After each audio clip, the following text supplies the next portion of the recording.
Toute la semaine, nous étions sous terre pour découvrir l'activité qui se déroule sous nos pieds dans le pays de Menton. Aujourd'hui, on va découvrir tout un pan d'histoire avec cet élément du patrimoine militaire, le fort de Sainte-Agnès. C'est un des 14 ouvrages de la ligne Maginot, construit dans les Alpes-Maritimes.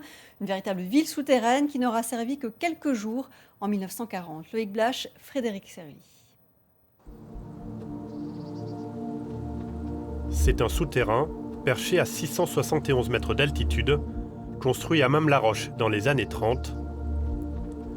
À 55 mètres de profondeur, plusieurs centaines d'ouvriers ont été mobilisés pour creuser ce fort militaire en moins de 5 années.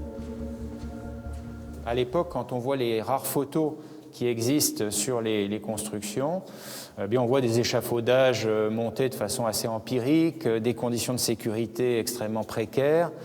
Et finalement, souvent d'ailleurs, les ouvriers se plaignent des conditions de vie, de travail et de sécurité, tout autant que du salaire d'ailleurs. Quand on regarde de près les statistiques sur la construction des forts dans les Alpes, la ligne Maginot, vous aurez plus de morts et de blessés pour les concevoir que pour les défendre. Au total, un souterrain de 2000 mètres carrés et d'interminables galeries pour relier les différents lieux de vie, sans compter ces gros tuyaux et ces machines, indispensable pour renouveler l'air à l'intérieur du fort grâce à celui aspiré depuis l'extérieur. Cet air qui arrive et dont on n'est pas forcément en mesure de savoir si elle est totalement neutre, va passer dans des filtres à charbon actif. Alors, le charbon actif va liquider toute impureté, mais surtout tous les gaz de combat connus à l'époque.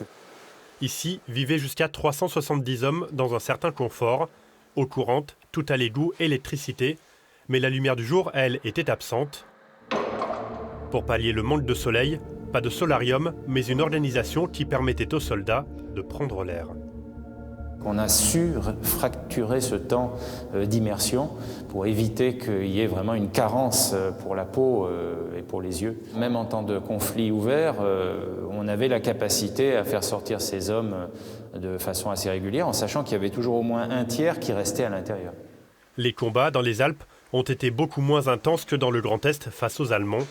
Au fort de Sainte-Agnès, il se résume principalement à 3 jours, entre le 22 et le 24 juin 1940, quand Mussolini attaque le bassin mentonais pour reconquérir Nice. D'un seul coup, la fourmilière s'anime, les tirs commencent, le bruit assourdissant de l'artillerie, de l'usine électrique, de l'activité humaine à l'intérieur du fort, fait prendre toute la mesure et la force et la puissance de ce genre de mégastructure pour ces 370 hommes qui vont répondre très directement à leur devise qui était « on ne passe pas ». 1800 coups sont tirés et un seul blessé sera à déplorer côté français. Après ces combats, le lieu est démilitarisé, il est ouvert aux visites et propriété de la commune de Sainte-Agnès.